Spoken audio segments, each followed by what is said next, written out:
Assalamualaikum warahmatullahi wabarakatuh. Perkenalkan kami dari kelompok 5. Pada video kali ini kami akan menjelaskan tugas UAS kita yaitu sistem basis data tentang sistem manajemen toko sepatu. Perkenalkan nama saya Muhammad Raya Rizky dengan NIM belakang 146. Perkenalkan nama saya Dava Ditya Putri Elias dengan NIM terakhir 150. Perkenalkan nama saya Rizky Hafid Afrianto dengan 3 NIM belakang 140. Perkenalkan, nama saya Putri Kalisa Devianov dengan NIM akhir 141. Perkenalkan, nama saya Jaya Mutiara dengan akhiran NIM 153. Sistem manajemen toko sepatu awalnya itu kita membuat IRD-nya dan akan dilanjutkan oleh rekan saya Dava. Silakan Dava. Oke, jadi dari manajemen toko sepatu ini kita mulai dari sepatu. Dalam entity sepatu, atribut sepatu ID, nama sepatu, kategori ID, tanggal masuk, stok, ukuran, merek, dan harga. Lalu, sepatu juga memiliki relationship dengan kategori.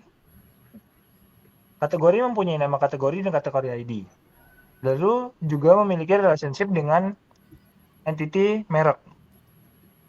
Atribut yang dimiliki oleh entity merek adalah nama merek dan merek ID. Selanjutnya, sepatu memiliki relationship many to many dengan entity pemasok. Entity pemasok memiliki atribut pemasok ID, nama pemasok, nomor telepon, alamat, email, dan stok. Lalu, many to many yang dihasilkan oleh entity pemasok dan sepatu adalah pemasok ID dan sepatu ID. Selanjutnya, sepatu juga memiliki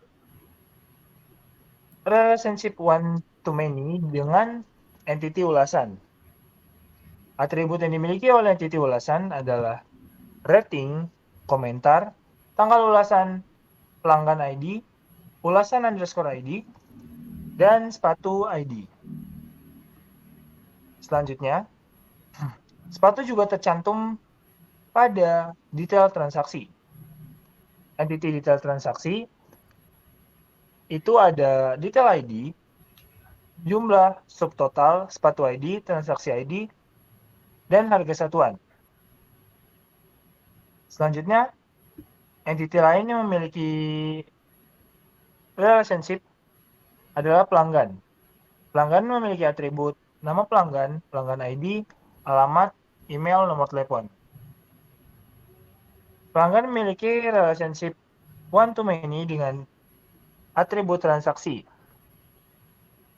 Transaksi memiliki atribut pelanggan ID, transaksi ID, waktu transaksi, total harga, status, dan metode pembayaran. Selanjutnya, transaksi memiliki detail transaksi. Dengan relationship one to many, lalu selanjutnya transaksi ketika status telah berhasil akan masuk ke entity log transaksi berhasil. Di log transaksi berhasil ada atribut device info, IP address, metode pembayaran, log ID, waktu transaksi berhasil, nama pelanggan, total harga transaksi, dan detail produk terjual. Dan terakhir ada status log. Selanjutnya, entity pelanggan memiliki relationship one to many dengan tabel ulasan. Berikut pada tabel pelanggan di sini memiliki field pelanggan ID, nama pelanggan, nomor telepon, alamat, dan email. Di sini untuk primary key-nya ini dipegang oleh pelanggan ID dan juga key unik ini dipegang pada field nomor telepon dan juga email. Selanjutnya pada tabel sepatu di sini memiliki field sepatu ID, nama sepatu, merek ID, kategori ID, ukuran, harga, stok, dan juga tanggal masuk. Di sini primary key dipegang oleh field sepatu ID dan foreign key pada merek ID dan kategori ID. Selanjutnya pada tabel transaksi, di sini memiliki field transaksi ID, pelanggan ID, waktu transaksi, total harga, dan metode pembayaran. Di sini yang memegang primary key yaitu field transaksi ID dan foreign key pada pelanggan ID. Selanjutnya, pada tabel detail transaksi, berisikan field detail ID, transaksi ID, sepatu ID, jumlah, harga satuan, dan juga subtotal. Di sini primary key berada di field detail ID dan foreign key pada transaksi ID dan sepatu ID. Selanjutnya, pada tabel ulasan berisikan field ulasan ID, sepatu ID, pelanggan ID, rating, komentar, dan tanggal ulasan. Di sini primary key berada pada field ulasan ID dan foreign key pada field sepatu ID dan pelanggan ID. Tabel selanjutnya, tabel merek berisikan field merek ID, nama merek, dan deskripsi. Primary key berada pada field merek ID. Selanjutnya, pada tabel kategori berisikan field kategori ID, nama kategori, dan deskripsi kategori. Di sini primary key berada pada field kategori ID. Selanjutnya, pada tabel pemasok, di sini berisikan field pemasok ID, nama pemasok, kontak person, telepon pemasoknya, alamat pemasok, dan juga email pemasok. Di sini primary key berada pada field pemasok ID.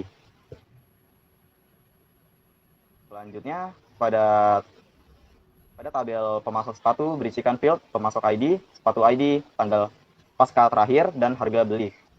Di sini primary key terdapat pada field pemasok ID dan ada 2 primary key dan satunya berada pada sepatu ID. Selanjutnya yaitu implementasi fungsi. Di sini fungsi untuk menghitung data dinamis. Contoh pertama itu untuk menghitung total belanja per pelanggan. Di sini sintaknya yaitu select pelanggan ID dari tabel pelanggan dan nama pelanggan dari tabel pelanggan. Di sini menggunakan sum untuk menghitung total harga dari tabel transaksi sebagai total belanja. Di sini from pelanggan.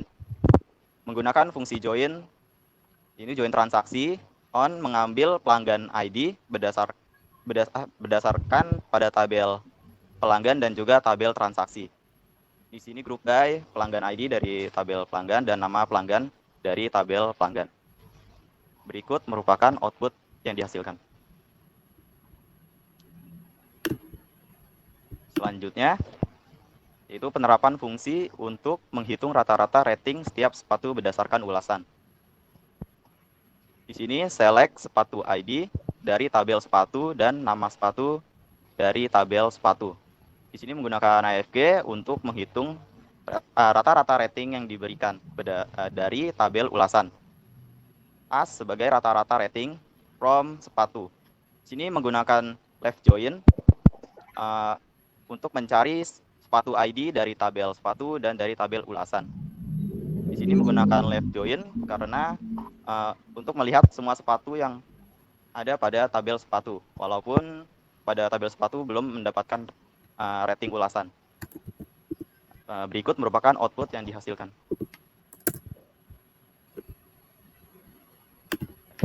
Selanjutnya yaitu fungsi untuk menghitung keuntungan per sepatu yang ada. Di sini select sepatu ID dari tabel sepatu, nama sepatu dari tabel sepatu. Menggunakan sum untuk menghitung total keuntungan. Di sini jumlah dari tabel detail transaksi dikalikan dengan harga satuan dari tabel detail transaksi dikurang harga beli dari tabel pemasok sepatu.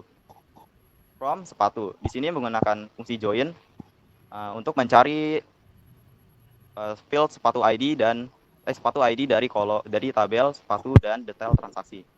Dan juga join untuk mencari field sepatu ID dari sepatu dan pemasok sepatu. Di sini group by sepatu ID dari tabel sepatu dan nama sepatu dari tabel sepatu. Berikut output yang dihasilkannya. Selanjutnya merupakan implementasi dari storage prosedur untuk transaksi data. Di sini storage prosedur yang digunakan berfungsi untuk menyimpan data transaksi dan detail, dan juga mengurangi stok sepatu secara otomatis dan menghitung subtotal dari transaksinya. Di sini sintaknya itu pertama delimiter, selanjutnya create prosedur dengan memberinya nama SP buat transaksi. Ini menuliskan untuk input P transaksi ID dengan berupa varchar, P pelanggan ID varchar, P metode pembayaran varchar, dan P sepatu ID varchar, terakhir P jumlah integer. Sini bagian mendeklarasikan P harga dengan desimal, subtotal desimal. Selanjutnya select harga sepatu, P harga from sepatu, where sepatu ID, dan P sepatu ID. Ini dengan menghitung subtotal menggunakan set P subtotal sama dengan P harga dikali P jumlah. Juga insert into transaksi dari transaksi ID, pelanggan ID, total harga, dan metode pembayaran. Dengan value-nya P transaksi ID, P pelanggan ID, P subtotal, P metode pembayaran. Di sini menggunakan duplikat key. Duplikat key untuk menangani konflik kunci atau konflik saat melakukan insert.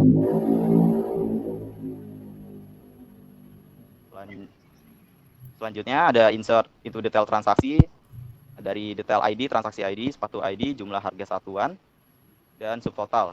Dengan value-nya di sini menggunakan concat di ini untuk sebagai membuat suatu sandi atau kata unik agar beda dari nilai-nilai sebelumnya. Di sini P transaksi ID, P sepatu ID, P jumlah, dan P harga, dan juga P subtotal. Selanjutnya update sepatu dengan ngeset stok sama dengan stok dikurang P jumlah. Di mana untuk sepatu ID harus sama dengan P sepatu ID. Dan di end. Selanjutnya di delimiter. Berikut penerapan prosedurnya.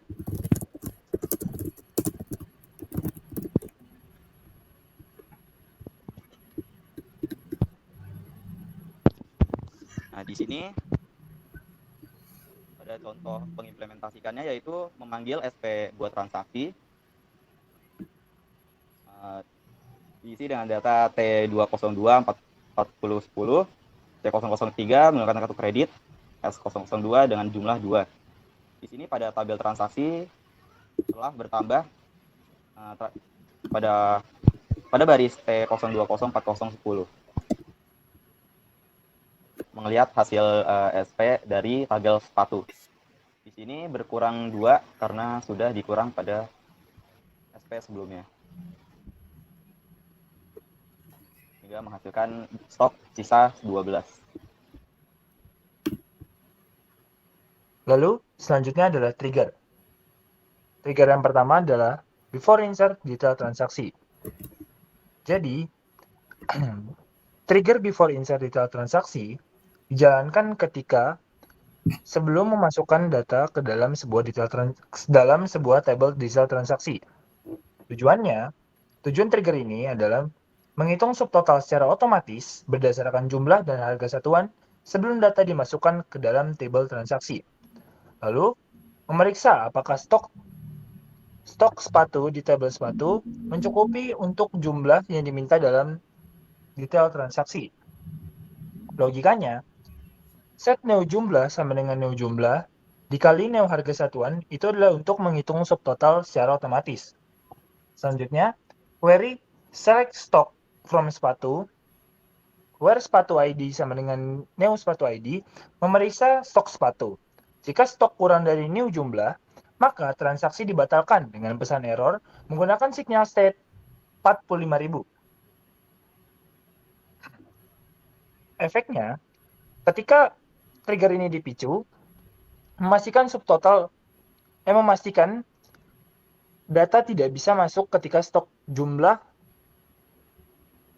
sepatu kurang dari stok jumlah yang diminta.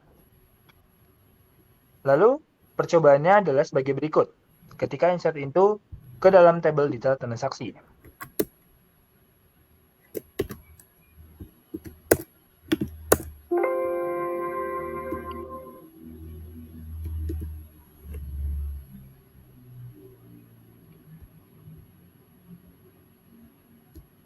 Selanjutnya adalah trigger yang kedua. Trigger yang kedua adalah after insert detail transaksi. After insert detail transaksi memiliki tujuan mengurangi stok sepatu di tabel sepatu berdasarkan jumlah yang dibeli. Lalu menambahkan subtotal dari transaksi baru ke total harga di tabel transaksi. Logikanya, update sepatu set stock sama dengan stock dikurangi new jumlah, where sepatu ID sama dengan new sepatu ID. Itu untuk mengurangi stok. Lalu, update transaksi set total harga sama dengan total harga di jumlah new subtotal, where transaksi ID sama dengan new transaksi ID. Itu untuk menambah subtotal ke total harga.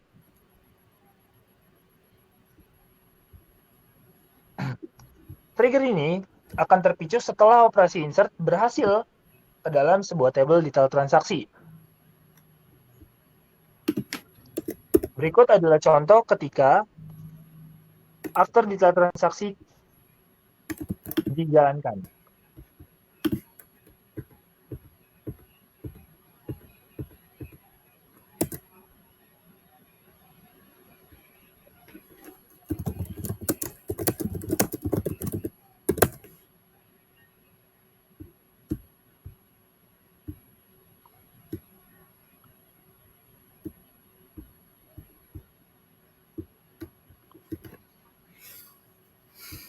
Lalu, selanjutnya trigger yang ketiga. Trigger ketiga adalah before update detail transaksi. Tujuan trigger ini adalah memperbarui subtotal secara otomatis berdasarkan jumlah dan harga satuan yang baru. Jika jumlah bertambah, memeriksa apakah stok sepatu cukup untuk penambahan tersebut. Logikanya, set new subtotal sama dengan new jumlah dikali new harga satuan, menghitung ulang subtotal yang ada. Lalu, jika new jumlah lebih besar dari jumlah sebelumnya, trigger memeriksa apakah stop cukup untuk selisih new jumlah dikurang old jumlah. Jika tidak cukup, error akan dilemparkan. Trigger ini akan berjalan ketika operasi update pada tabel detail transaksi. Berikut adalah contoh penggunaan dari trigger ini.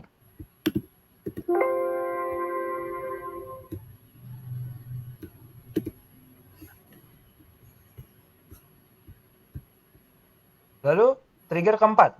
Trigger keempat adalah after update detail transaksi. Tujuan trigger ini adalah menyesuaikan stok sepatu berdasarkan perubahan jumlah, atau mengembalikan stok lama dan mengurangi stok baru. Lalu memperbarui total harga di tabel transaksi berdasarkan perubahan subtotal. Logikanya, update sepatu set stok sama dengan stok di jumlah old jumlah dikurang new jumlah untuk menyesuaikan stok. Lalu update transaksi set total harga sama dengan total harga ditambah new subtotal dikurang old subtotal untuk memperbarui total harga. Trigger ini akan berjalan ketika operasi update berhasil pada tabel detail transaksi. Berikut adalah contoh query untuk mencoba trigger ini.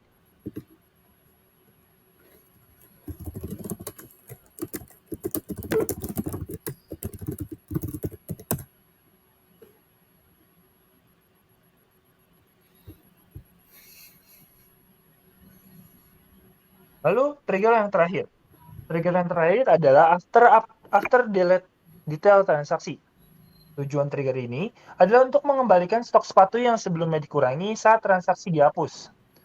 Mengurangi total harga di tabel transaksi berdasarkan subtotal yang dihapus. Logikanya, update sepatu set stok sama dengan stok ditambah old jumlah, mengembalikan stok sebelumnya. Update transaksi set total harga sama dengan total harga dikurangi old subtotal, mengurangi total harga. Trigger ini akan berjalan setelah operasi delete pada tabel detail transaksi. Berikut adalah contoh implementasinya.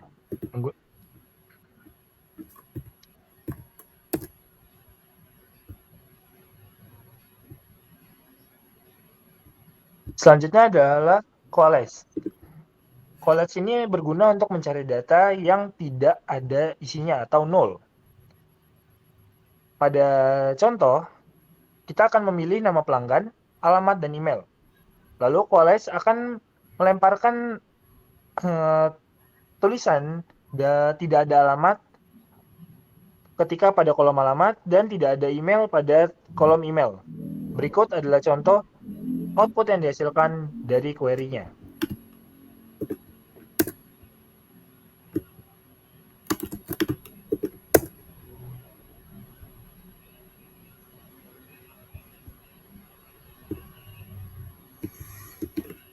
Lalu, untuk implementasi lain akan dilanjutkan oleh rekan saya. Selanjutnya, untuk implementasi read log, ini digunakan untuk melakukan perhitungan atas total jumlah pendapatan per model sepatu pada tanggal tertentu. Langkah pertama yang kita lakukan adalah log tables untuk transaksi dan detail transaksi, yaitu log table read. Baik, selanjutnya itu kita melakukan select untuk sepatu ID dan detail transaksi. Lalu kita melakukan sum atas jumlah pada detail transaksi as total unit, lalu subtotal pada detail transaksi as total pendapatan dari tabel transaksi. Selanjutnya join dengan detail transaksi, di mana transaksi ID antar transaksi dan detail transaksi itu sama, di mana tanggalnya kita tentukan, tanggal tertentu yang kita maksud itu kapan untuk melakukan perhitungannya, lalu di group dan di order by pendapatan desk. Hasil sebagai Oke. Selanjutnya untuk implementasi write log.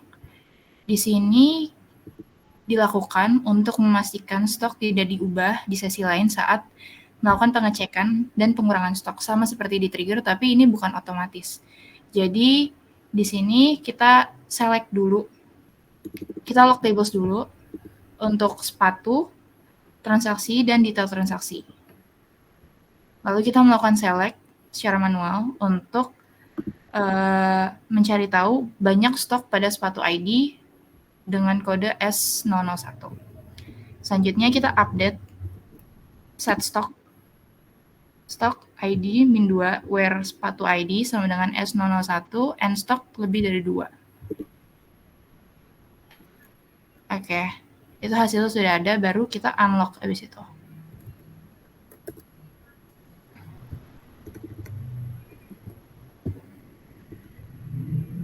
Oke, kita insert dulu untuk ke transaksinya karena tadi sudah diubah di sepatunya, di mana kita nambahin sepatu yang dikurangin tadi sebagai transaksinya.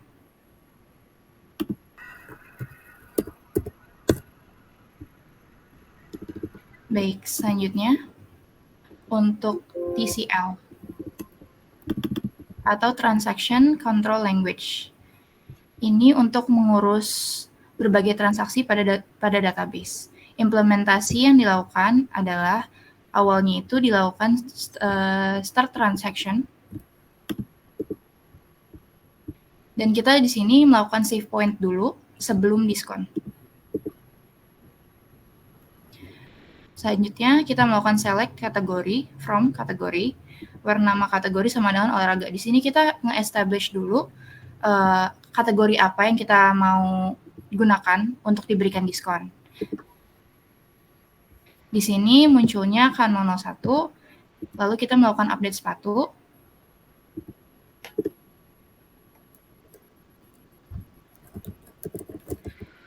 Set harga dengan harga 0,9, maksudnya kita kasih diskon 10%, where kategori ID sama dengan K001. Di sini baru kita commit, dan di sini hasilnya, yaitu stoknya berkurang jadinya. Ini digunakan untuk update harga setelah diskon suatu kategori atau produk. Jadi kalau terjadi error, kita bisa balik ke save point yang tadi kita buat itu. Selanjutnya akan dijelaskan oleh rekan saya. Oke, baik, selanjutnya ke penggunaan indeks, di mana indeks ini berfungsi untuk mempercepat proses pencarian. Pertama, kita membuat indeks pada tabel detail transaksi, create indeks transaksi ID, dan juga kita buat indeks untuk sepatu ID-nya. Di sini kita bisa melihat show index from detail transaksi dan contoh penggunaannya. Oke. Nah,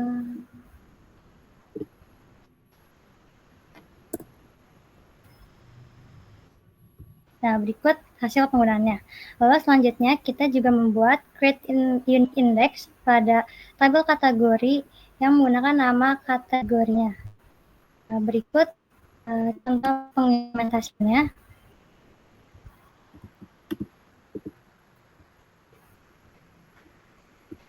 Nah, berikut show index from kategori dan contoh pengimplementasiannya.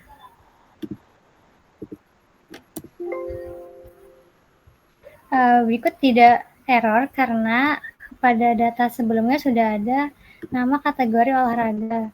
Jadi tidak bisa diduplikasi. Nah, selanjutnya kita mencari nama kategori berdasarkan olahraga. Oke, selanjutnya kita buat create unique index pada tabel merek yang dimana menggunakan nama mereknya. Nah, kita bisa lihat dulu show index from mereknya. Apakah sudah dibuat? Oke, sudah dibuat. Lalu selanjutnya kita mengimplementasikan pembuatan indeks kita tersebut.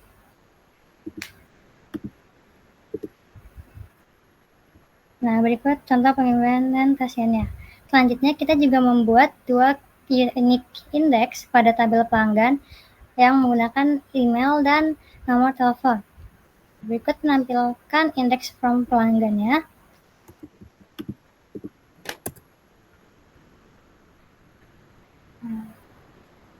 Oke, lalu selanjutnya kita menampilkan pengimplementasian dari indeks yang sudah kita buat.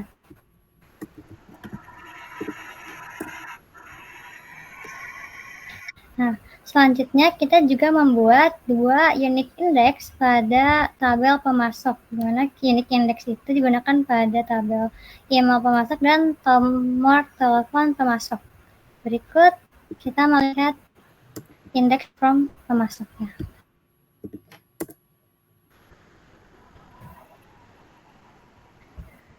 Oke, selanjutnya kita melihat pengimplementasian yang indeks yang sudah kita buat.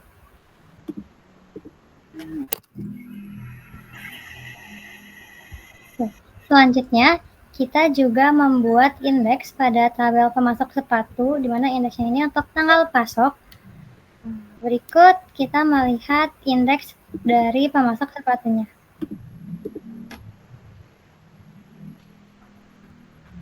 Oke, selanjutnya kita melihat pengimplementasian indeks yang kita buat.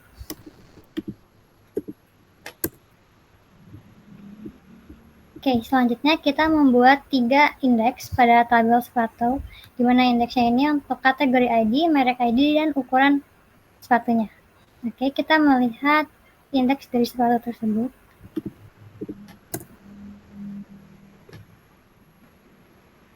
Nah, selanjutnya kita implementasikan indeks yang telah kita buat dari kategori ID, merek ID, dan ukuran.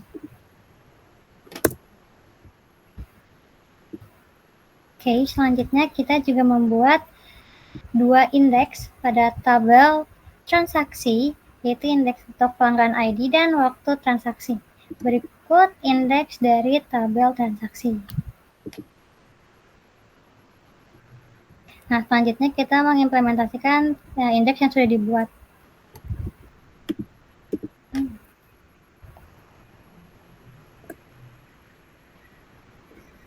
Oke, selanjutnya kita membuat 3 indeks pada tabel ulasan, yang dimana indeksnya itu untuk sepatu ID ulasan, pelanggan ID ulasan, dan rating. Kita melihat indeks from tabel ulasan.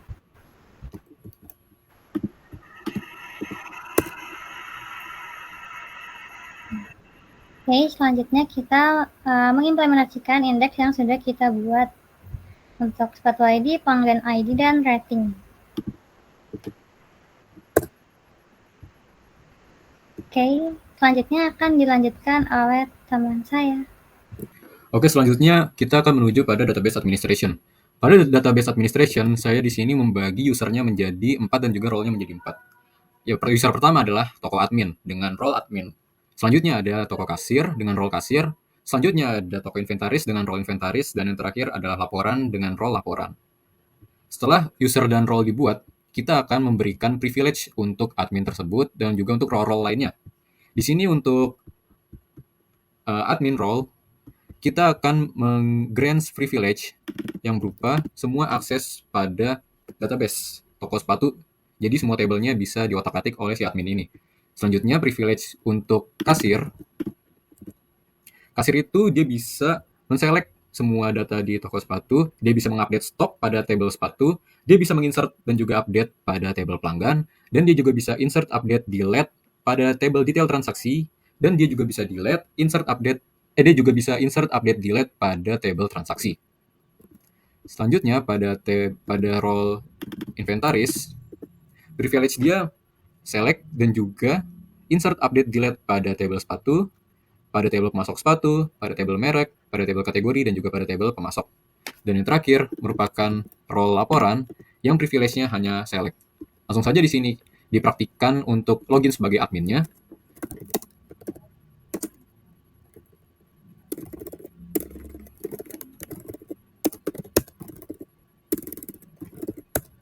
Sudah login sebagai admin, lalu kita coba lihat database-nya. Hanya ada toko sepatu, kita langsung use saja toko sepatunya. Saat toko sepatu sudah di-use, kita akan coba men-select semua table-table yang ada untuk membuktikan seorang admin ini bisa melakukan select pada semua table yang ada. Di sini saya beri limit 1 saja supaya lebih cepat untuk select-nya. Selanjutnya admin itu dia juga bisa insert merek baru. Kita akan coba melakukan salah satu privilege-nya si admin, yaitu insert saja. Dan kita lihat apakah sudah terinsert, dan sudah di sini. New brand, merek baru untuk pengujian. Selanjutnya, admin juga bisa mengupdate pelanggan. Dan kita lihat pelanggannya sudah terganti alamatnya. Selanjutnya juga admin di sini bisa mendelete. Dan saat kita select yang sudah di-delete tadi, dia akan hilang. Lalu di sini admin juga bisa mengubah struktur table itu. Jadi dia bisa menambahkan table baru pada database toko sepatu. Di sini contohnya menggunakan table test admin drop. Nah, saat kita show tables pada database ini, maka akan terlihat test admin drop, yang dimana privilege ini hanya bisa dilakukan oleh seorang admin. Lalu kita dilihat saja dan kita lihat lagi tabelnya, sudah tidak ada. Oke, selanjutnya kita akan mengakses role dari kasir. Sebelum mengaksesnya, kita akan logout dulu dari admin dan akan login kembali sebagai kasir. Kasir itu dia memiliki hak select yang sama dengan admin, jadi dia bisa men-select semuanya. Selanjutnya, kasir juga bisa insert data transaksi. Kita coba select data yang barusan tadi insert dan akan muncul. Selanjutnya, dia juga bisa menginsert detail transaksi. Coba insert. Kita select. Selanjutnya dia juga bisa update transaksi, table transaksi. Sudah terupdate dan kita lihat. Lalu dia juga bisa update data dari detail transaksi di sini, dan juga dia bisa delete dari detail transaksi. Dia juga bisa delete data transaksi. Lalu kita coba select, maka sudah tidak ada. Selanjutnya kasir juga bisa insert data pelanggan. Lalu kita select. Selanjutnya dia juga bisa mengupdate.